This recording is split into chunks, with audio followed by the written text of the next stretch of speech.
Assalamualaikum warahmatullahi wabarakatuh. Alhamdulillah, alhamdulillah rabbil alamin bi ni'matihi tatimmus shalihat. Asyhadu an la ilaha illallah wa asyhadu anna sayyidana Muhammadan abduhu wa rasuluh. Allahumma shalli wa sallim ala sayyidina Muhammadin wa ala alihi wa ashabihi ajma'in. Subhanaka la ilma lana illa ma 'allamtana innaka antal alimul hakim. Allahumma bika amsayna wa bika nahya wa bika namutu wa ilaika nusyur. Allahumma amina bil ilmi wa zayyinna bil hilmi wa akrimna bit taqwa wa jammilna bil afiyah. Bismillahirrahmanirrahim. La yadurru ma'a ismihi syai'un fil ardi wa la fis samaa'i wa huwas samii'ul 'aliim. Bismillah masyaallah. Bismillah la haula wa la quwwata illa billahil aliyyil azim. Yang saya hormati Ketua Pengurus Masjid Nurul Huda dan beserta seluruh para Bapak Ibu hadirin hadirat jemaah salat maghrib yang dimuliakan Allah Subhanahu wa taala. Kembali kita bersyukur kepada Allah dan mengucapkan alhamdulillahirabbil alamin atas segala nikmat yang dianugerahkan kepada kita. Mudah-mudahan yang kita banyak bersyukur kepada Allah, maka segala nikmat yang baik senantiasa Allah tambahkan untuk kita semuanya.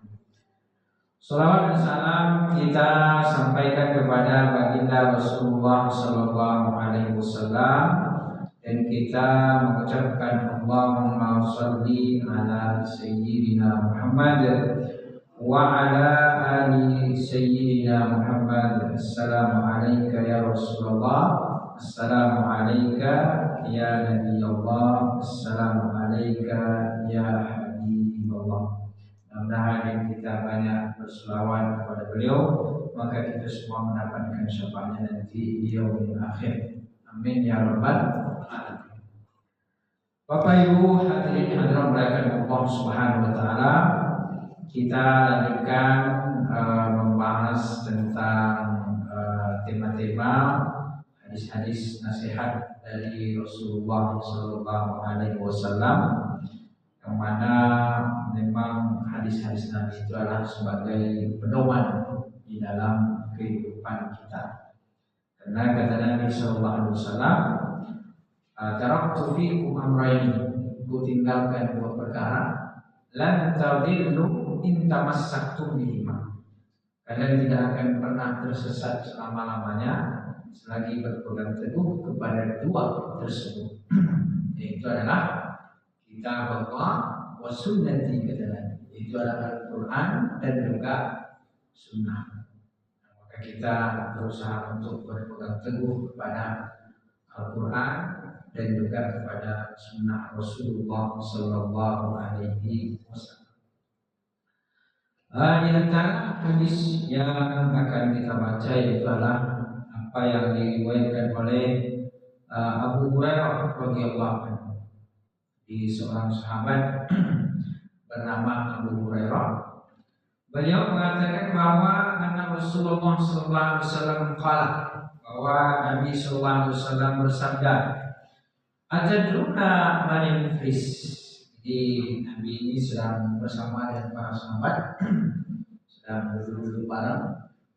Karena Bapak Ibu, Nabi itu juga sebagai Nabi, sebagai pemimpin, beliau punya kesempatan atau punya waktu untuk membersamai para sahabatnya.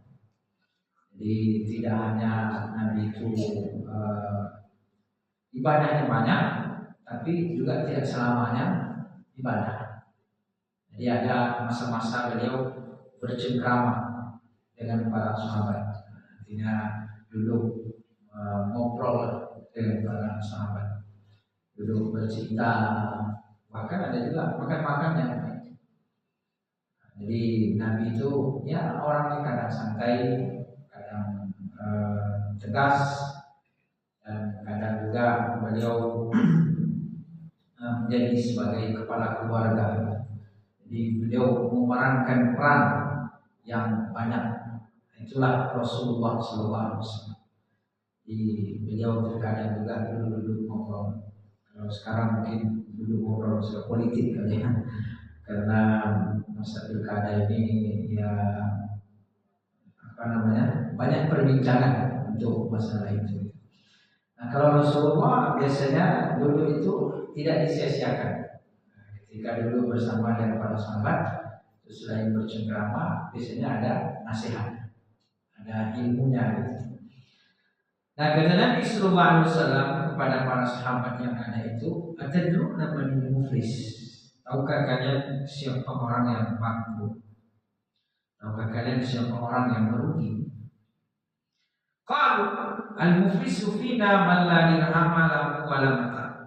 Maka sahabat sesuai dengan apa yang dipahami, mereka menjawab bahwa al-muflisu fina man la dirham lahu wa la mata. Bahwa orang yang bangkrut atau orang yang merugi itu adalah man la dirham, yaitu mereka yang tidak punya dirham. Karena dirham ini waktu itu adalah sebagai mata uang. Di mata uang ketika itu dinar dan dirham. Jadi mewakili lah. Jadi intinya dia disebut sebagai orang yang bangkrut, orang yang merugi, tidak punya uang. Selain tidak punya uang, wala mata, dia juga tidak punya mata. Mata ini harta benda. Jadi tidak punya apa-apa lah. Itu yang dipahami oleh sahabat. Jadi sahabat menjawab sesuai dengan apa yang mereka pahami. Bertanya siapa orang yang rugi, siapa orang yang bangkrut itu?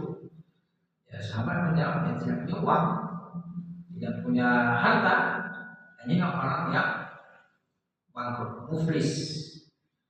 Muflis, jadi muflis ini itu bangkrut, rugi, muflis.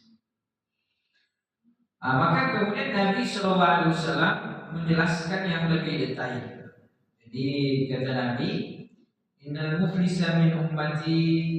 Jadi sesungguhnya orang yang bangkrut, kata Nabi, orang yang merugi min ummati daripada umatku itu, may ya'ti yaumal qiyamah, mereka yang datang di hari kiamat, bisalatin dengan sholatnya, wasyamin dengan puasanya, wazakatin dengan zakatnya.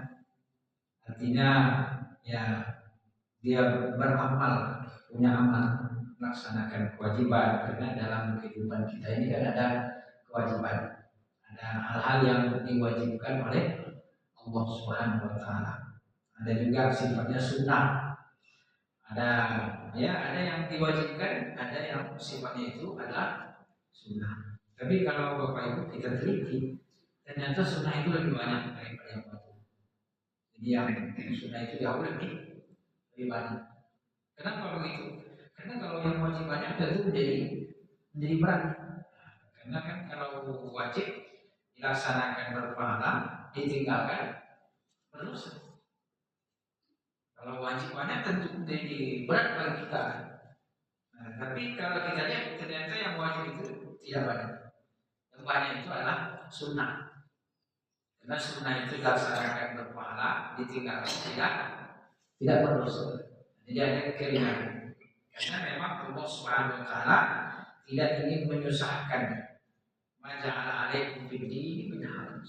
Allah tidak ingin membuatmu sulit, Allah tidak ingin membuatmu susah, Allah tidak ingin membebanimu. Ayukallifullahu nafsan illa wus'aha. Makanya yang banyak itu sunnah. Coba kita lihat sholat saja yang wajib berapa rakaat dalam sehari semalam? 17. Kalau musafir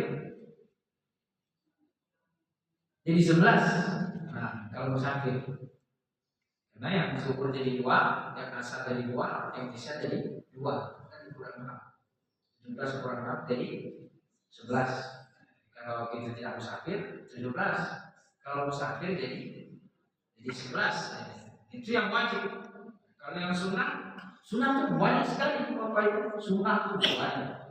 Kalau kita itu mulai dari sunnah yang berkaitan dengan qobliyah dan ba'diyah, itu saja sudah lebih daripada 20 rakaat.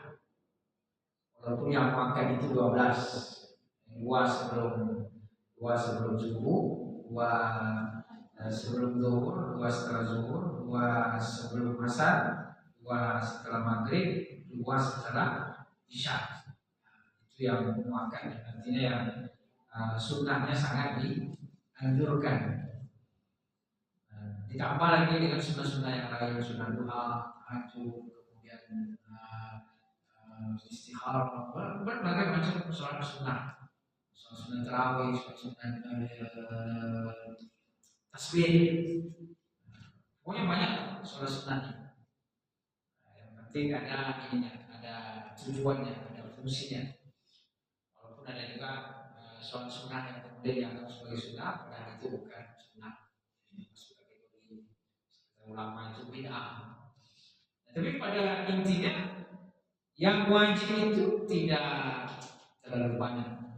Justru yang banyak itu adalah yang sunnah. Nah intinya kata Nabi Sallallahu Alaihi Wasallam bahwa ada orang-orang yang dia melaksanakan kewajiban, sholat dia tunaikan, puasa dia laksanakan, zakat dia bayarkan. Jadi ketika di hari kiamat itu datang dengan sholatnya, datang dengan puasanya, datang dengan zakat. Jadi ya dia melaksanakan kewajiban. Mungkin sunnah-sunnah juga begitu dilaksanakan. Lalu kemudian kata Nabi Sallallahu Alaihi Wasallam, dia datang dengan amalan itu, wayati waqad syatama hadza.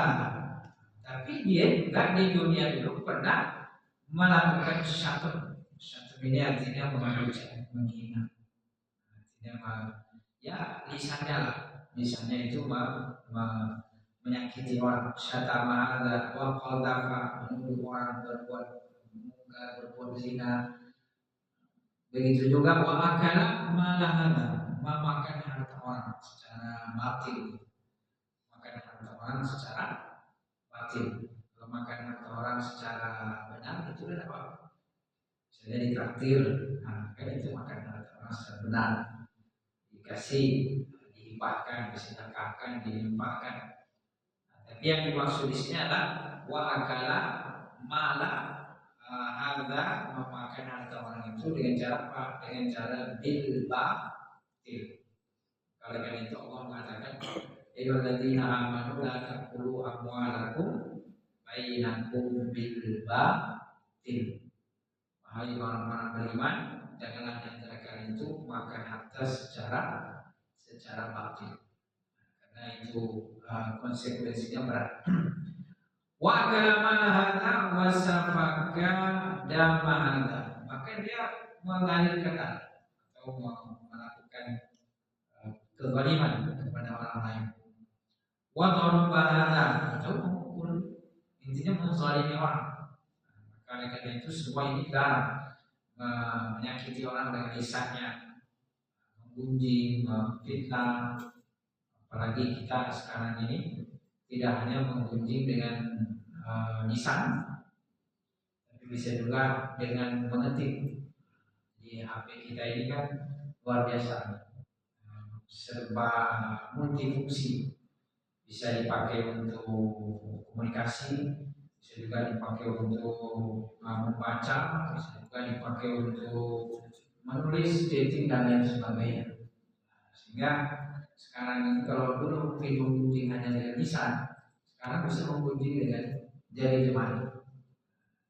Karena kita selain mampu berbicara dalam banyak ucapan, kita juga mampu menulis banyak kata-kata.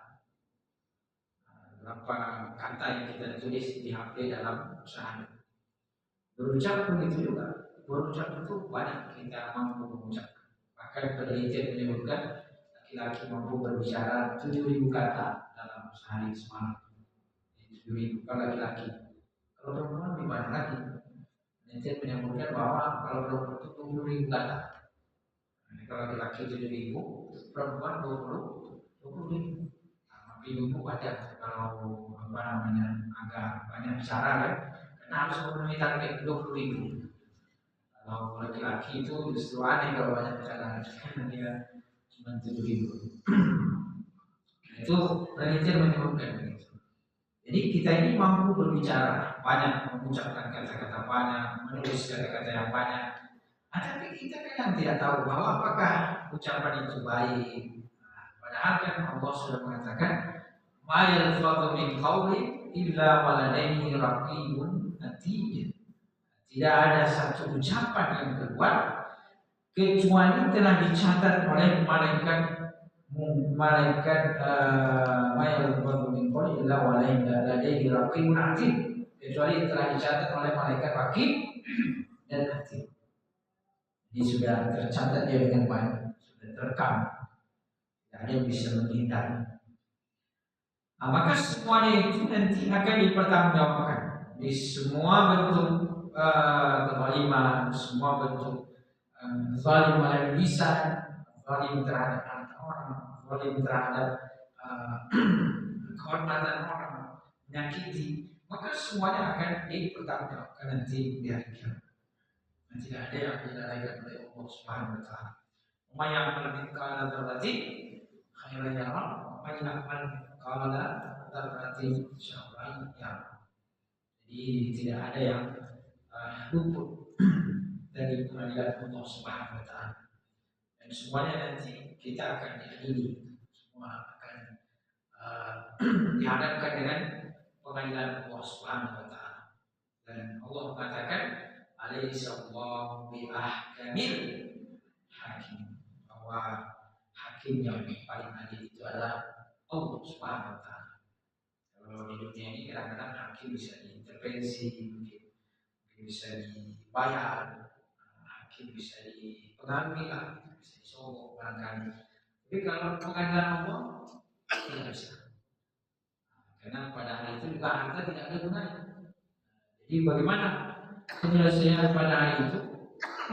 Tentu penyelesaian dengan cara Allah Subhanahu wa taala. Penyelesaian adalah sesuai dengan apa yang Allah kehendaki. Bagaimana kata Nabi sallallahu alaihi wasallam? Yaitu adalah dengan cara fayuqta hadza min hasanatihi wa hadza min hasanati. Jadi kalau penyelesaian di sisi Allah itu adalah kalau ada orang yang terzalimi tadi, maka di akhirat dia datang menuntut, itu bayarnya pakai pahala. Jadi pahala yang dibayar. Makanya kalau kita ada persoalan di dunia ini, sebaiknya kita selesaikan sebelum ke akhirat. Karena nanti kalau di akhirat itu bayarnya pakai pahala.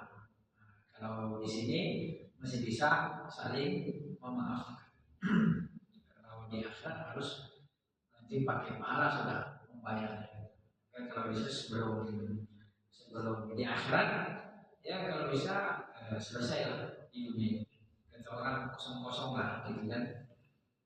Itu kosong-kosong, maksudnya itu saling memaafkan.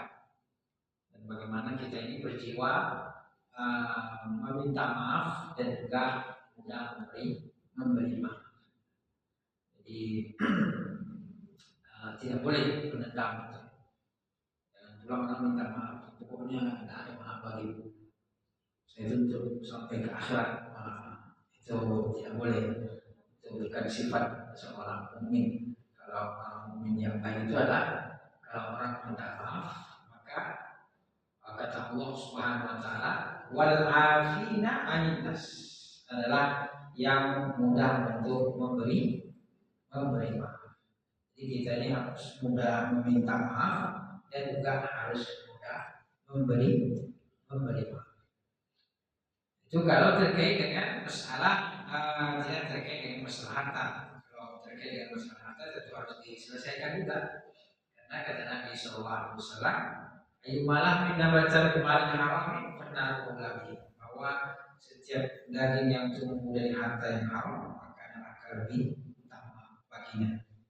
Jadi konsekuensinya berat di dunia ini terkait dengan masalah muamalah. bagaimana persoalan-persoalan muamalah ini kita selesaikan di antara sesama kita sebelum datang pengadilan Allah Subhanahu wa taala.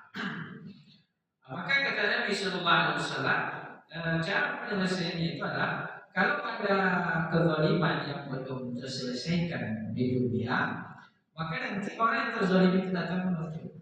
Nah, lalu kemudian kata Nabi sallallahu alaihi wasallam, orang yang menuntut ini nanti dikasih pahala. Jadi yang menzalimi itu pahalanya diambil dikasih kepada dia. Itu caranya. Karena hari itu nggak bisa pakai keuangan yang malah yang malu. Hari itu harta tidak lagi bermanfaat, berguna. Maksudnya tidak berguna dalam artian bahwa tidak bisa membayar. Tapi kalau dalam artian bahwa harta kita di dunia untuk infak, untuk kebaikan, untuk bersedekah, tentu nanti akan berguna di akhirat. Karena kan disebutkan bahwa sedekah kita itu akan datang kepada kita menjadi teman, menjadi sahabat di alam barzakh. Menemani menjadi saksi nanti di akhirat kelak. Jadi tentu harta kita di dunia ini kalau tujuannya untuk kebaikan, maka tentu berguna nanti di akhirat kelak, bermanfaat. Datang sebagai teman, datang sebagai sahabat. Nah, karena hari itu tidak bisa dibayar, ditebus dengan materi, dengan uang, maka ditebusnya adalah dengan cara memberikan pahala. Jadi dengan cara memberi pahala. Jadi, pahala orang yang menzalimi tadi diambil untuk diberikan kepada orang yang terzalimi. Fayuqta hadza min hasanatihi. Jadi kebaikannya itu diberikan kepada orang yang terzalimi. Fa in faniyat hasanatuhu qabla an yuqda ma alayhi ukhidha min khatayahu. Jadi karena mungkin tidak sadar kita kadang banyak melakukan kezaliman, maka kata Nabi SAW bisa jadi orang itu nanti kebaikannya habis untuk membayar kezaliman itu. Alhamdulillah. Jadi ini bahaya. Jadi takutnya kita ini berbuat baik ternyata bukan untuk kita kan, tapi untuk orang.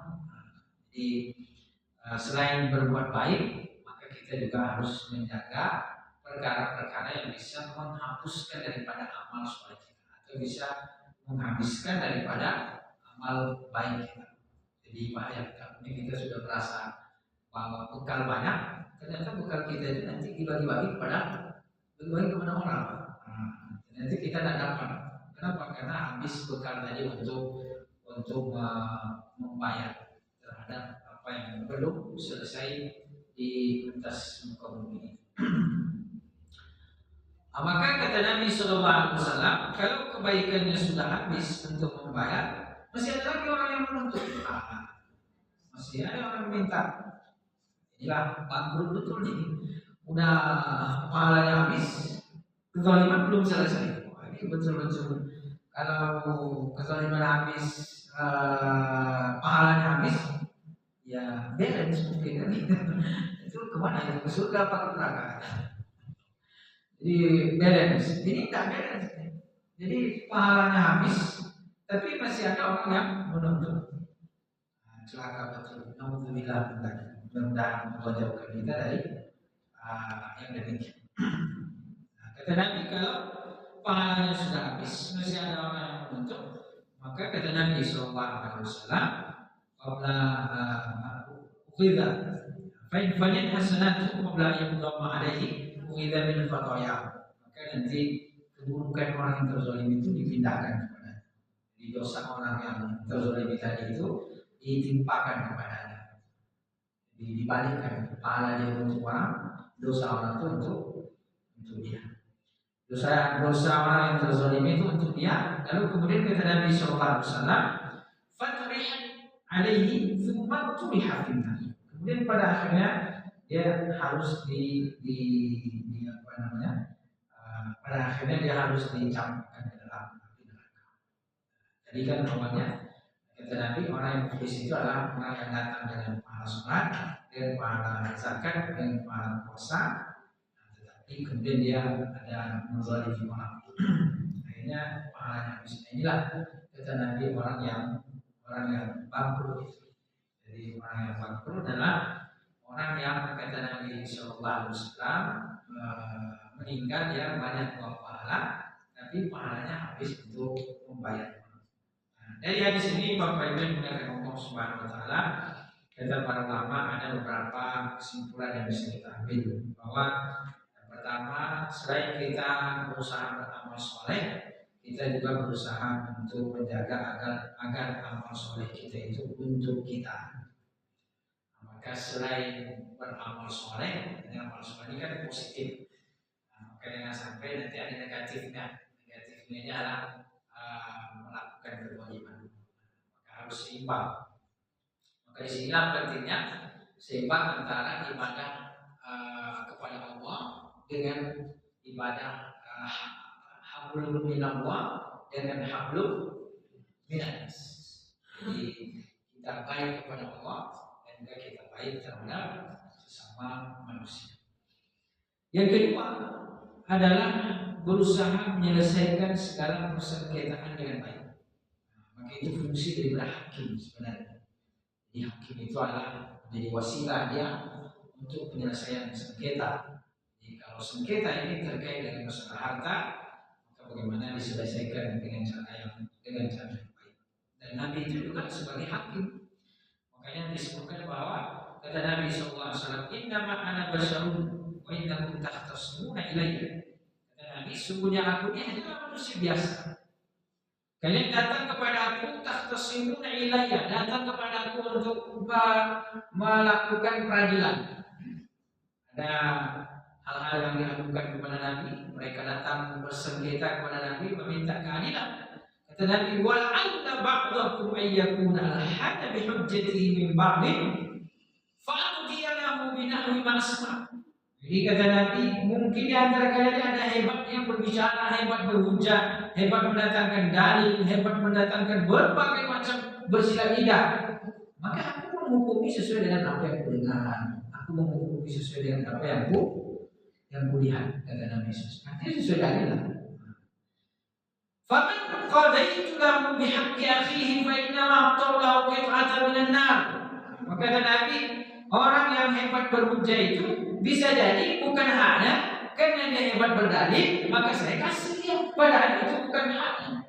Maka Nabi mengingatkan, faman qadaitu, siapa yang memberikan sesuatu padahal itu bukan haknya. Faman qadaitu lahu bihaqqin, aku berikan hak padahal itu hak saudaranya.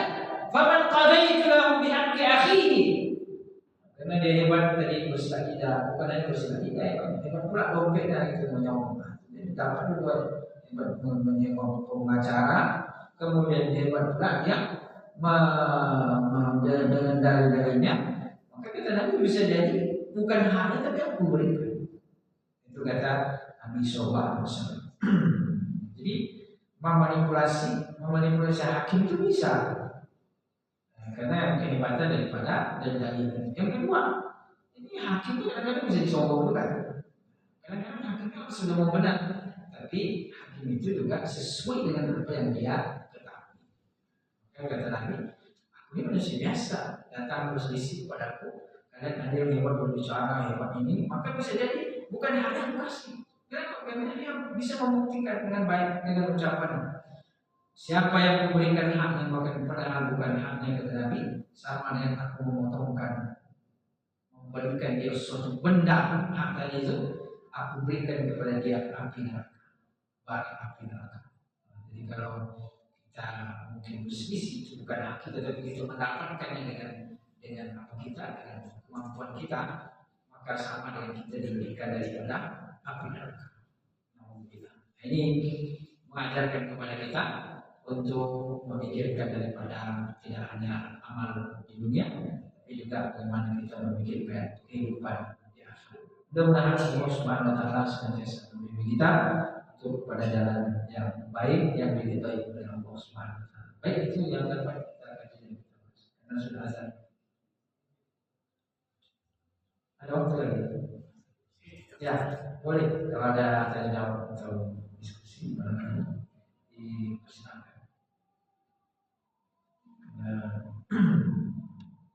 Waktu yang terbatas. Silakan kalau ada jawab atau diskusi. Nah, kalau tidak ada maka sesuai dengan waktu juga terbatas. Maka karena itu inilah diantara daripada pesan-pesan Rasulullah SAW. Jadi walaupun pesan ini singkat, tetapi memberikan makna yang sangat besar. Artinya apa? Bahwa kita berusaha untuk beramal soleh dan kita mengusahakan bahwa amal soleh kita itu adalah untuk kita. Jangan sampai amal soleh ini kita bawa untuk orang lain. Maka berusaha kita untuk menyelesaikan, ya siapa sih yang tidak punya salah, punya dosa, punya kehilafan, tapi kita berusaha untuk menyelesaikannya di dunia ini sebelum sampai nanti di pengadilan Allah Subhanahu wa taala. Nah, kalau perkara itu kehilafan kita dengan Allah, maka kita cukup meminta ampun kepada Allah. Ya ayyuhalladzina amanu tubu ilallahi taubatan nasuha. Minta ampun dengan cara bertaubatan nasuha. Tapi kalau ini terkait dengan hak terhadap sesama manusia, maka kalau itu terkait dengan harta, yang pertama harus kita kembalikan, harus kita bayar, kecuali yang bersangkutan sudah ikhlas dalam bela jalan. Itu kan alhamdulillah begitu. Jadi memaafkan tidak hanya memaafkan dari segi kesalahan, tapi juga memaafkan dari segi materi. Jadi memaafkan itu memaafkan kesalahan, materi. Kalau Idul Fitri itu dia kosong-kosong ya, itu kosong-kosong itu kesalahan. Kalau yang punya utang tetap bayar utang, kecuali yang berpiutang itu katakan ya udah dimaafkan. Plus utangnya juga, itu beda. Jadi salahnya plus utang.